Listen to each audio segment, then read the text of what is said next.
Assalamualaikum warahmatullahi wabarakatuh. Balik barengan sama gue Taufik Nubu. Jadi pas lo liat video ini, gue baru aja balik dari acaranya hands on Samsung Galaxy Z Fold 4 dan juga Z Flip 4. Jadi baru aja megang-megang lah dan baru aja ngerasain. Satu hal yang tadinya menarik adalah gue tuh datang ke acara ini pengen mencari tahu apakah emang fix firm gue pengen beli Samsung Galaxy Z Flip 4 for the sake of review, nyoba, cerita, dan segala macamnya. Tapi ternyata ada plot twistnya ya. Pas lagi di sana, si Samsung Galaxy Z Fold 4 ini menjadi satu buah device yang sangat-sangat menarik loh. Gue bakal ceritain hands-on-nya dan segala macamnya. Tapi buat lo yang kesini untuk melihat spesifikasi dari kedua device, gue akan kasih lihat di sini. Ini yang pertama untuk spesifikasi dari Samsung Galaxy Z Flip terlebih dahulu, Z Flip 4 lebih tepatnya. There you go. Beberapa highlightnya mungkin yang bisa gue ceritain adalah baterainya nambah jadi 3700 mAh. Asumsinya penggunaannya bakal bisa bertahan lebih lama dan juga nggak ketinggalan adalah masalah chipsetnya yang bisa dibilang ini lebih powerful tapi lebih power efficient. Kuncinya di situ. Oh, sama satu lagi harganya. Harganya ini lebih murah dibandingkan dengan yang tahun lalu. Wow, nah nggak ketinggalan.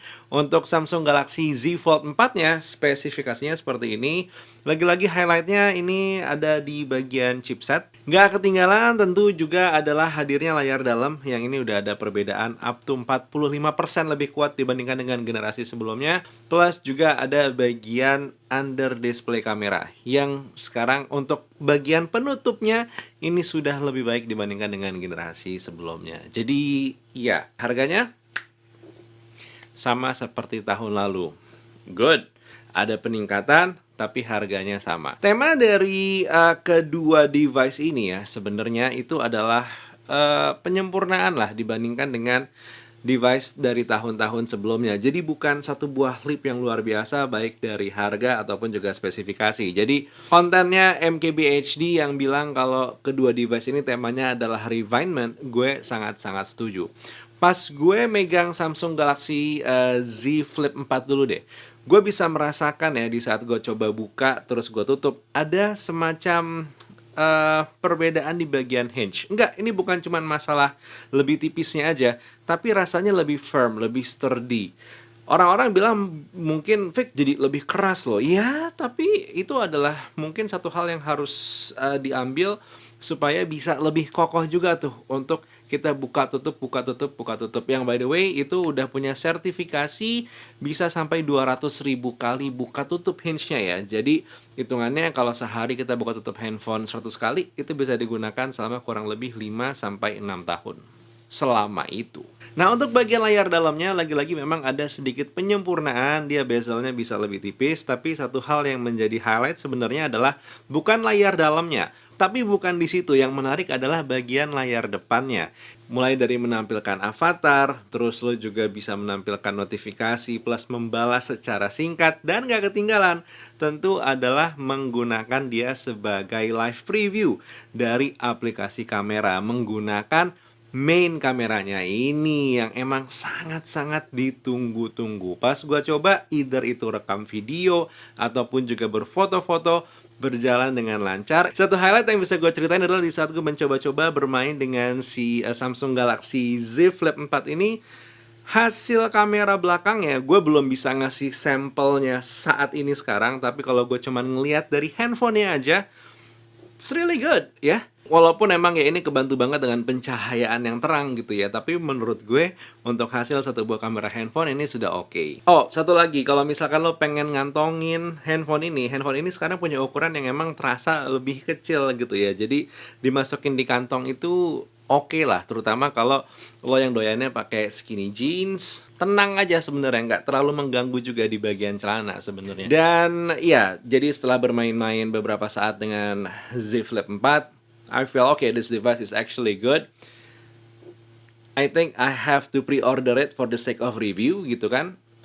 Tapi kan budgetnya limited ya. Jadi oke deh, gue coba cek dulu si Samsung Galaxy Z Fold 4. Dan inilah saat dimana ternyata gue Diingatkan lagi-lagi gitu ya, gue sempat megang Samsung Galaxy Z Fold 3 itu di akhir tahun lalu, dan I'm really happy dengan penggunaan 2 minggu gue si handphone itu. Dan kali ini gue langsung kayak diingetin lagi gitu, gimana fluidnya, nyamannya, dan menyenangkannya menggunakan Samsung Galaxy Z Fold. Bener, mungkin ini adalah satu buah form factor yang bisa dibilang cukup unik, bukan yang paling ringkes, dan tidak untuk semua orang, gue setuju gitu ya. Tapi dengan fakta bahwa layar depannya sekarang ini lebih usable, lebih bisa dipakai. Warnanya classy. Bobotnya lebih ringan, 260 graman. Hinge-nya sekarang lebih tipis, dan kalau misalnya gua coba buka juga tetap hitungannya masih lebih tight, kayak terasa lebih keras mungkin karena masih baru gitu ya. Tapi in a way tetap masih bisa gua coba buka dengan satu tangan pula, dan layar dalamnya ini sih. Layar dalamnya ini emang punya kelas gitu ya, punchy, keluar tetap masih enak dilihat. Gue coba iseng-iseng pakai nonton, sayangnya nggak HD ya videonya, karena mungkin internet di lokasi hands on lagi agak drop, atau gue aja lupa untuk nggak naikin resolusinya. Tapi ya hitungannya udah oke. Walaupun emang untuk nonton video YouTube itu gue sedikit terkendala dengan konsep bahwa si perhandphonean ini rasio layarnya tuh sangat-sangat unik ya. Jadi ya lo akan harus terima fakta bahwa harus berhadapan dengan black bar atas bawah atau samping kiri kanan kalau lo nonton video YouTube. Terus gue coba multitaskingnya dan segala macamnya juga enak. And again, di saat gue coba ngambil foto, terbantu dengan pencahayaan yang menurut gue baik di sana, itu hasilnya, detailnya tertangkap dengan sangat baik. Padahal dia kelas kameranya tidak seperti Samsung Galaxy S22 Ultra 50 megapiksel untuk main kameranya, tapi tetap hitungannya udah oke gitu ya. Lagi-lagi di sini gue belum bisa ngasih lihat sampel kamera dan segala macamnya, karena emang bentuk dari softwarenya sendiri ini masih belum fix gitu ya, masih ya dalam pengembangan. Jadi tahan-tahan dulu gitu ya. So ya, bisa dibilang ini adalah satu buah device yang gue akan sangat mengerti kalau orang-orang itu mengambil untuk keperluan productivity-nya, bersenang-senang dengan device-nya sambil kerja dengan ala-ala mode-mode flex lah. Mode flex yang dimiliki sama Samsung Galaxy Z Fold 4 dan juga Z Flip 4 ini emang tidak langsung aktif. Lo harus masuk dulu ke bagian menu, ke bagian advance, dan juga ke bagian labs untuk mengaktifkan mode flex ini di aplikasi-aplikasi yang lo inginkan. Tapi when it works well. Nah, jadi setelah bermain-main dengan dua device ini ya, dan gue mikir-mikir, kayak emang keputusannya tetap yang akan gue PO, karena gue baru bisa mem-PO satu device aja.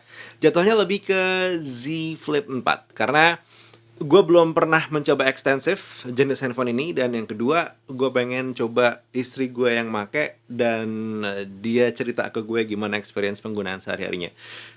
Sesimpel itu sih sebenarnya gitu. Walaupun kalau ada opportunity bisa megang-megang Z Fold 4 lebih lama, gue pun tidak protes, alias pengen. Oh ya, karena ini adalah satu buah refinement ya, si dua device ini. Jadi kalau misalkan ditanya, Vic, gue udah pakai Z Fold 3 atau Z Flip 3 dari tahun lalu, apakah gue harus upgrade? Jawabannya tidak harus. Tapi kalau lo adalah orang yang sudah berpikiran pengen mencoba device lipat gitu, atau mungkin menggunakan generasi Z Fold 1 atau Z Fold 2 atau bahkan baru Z Flip 1 gitu, Z Flip yang pertama, kepikiran pengen upgrade, I do think it will be okay. Karena emang sudah terasa upgrade-annya, dan juga untuk lo yang baru pertama kali mau terjun ke dunia handphone lipat, I do think ini adalah saat yang tepat, karena ini adalah penyempurnaan dari generasi sebelumnya. Dan ya tadi sih main-main kayaknya nyaman ya. Cuman kalau lo pengen lebih yakin lagi, nggak ada salahnya datengin Samsung Store terdekat dengan prokes tentunya gitu, jangan lupa ya. Dan jajal-jajal, pegang-pegang deh untuk bisa menentukan apakah ini adalah device yang akan lo beli selanjutnya atau tidak. Sekali lagi terima kasih Samsung udah ngundang gue untuk nyoba-nyoba device barunya. Dan video ini tidak berbayar by the way ya. Emang gue bikin karena gue pengen bercerita aja. Tapi boleh lo juga cerita di kolom komentar. Lo sendiri gimana? Apakah tertarik dengan device lipat? Apakah sudah ready untuk mulai menjajal-jajal device lipat dalam kehidupan sehari-hari? Tulis di kolom komentar. I'll see you on the next one. Buat sekarang Taufik Nobo cabut. Assalamualaikum warahmatullahi wabarakatuh. Skadush.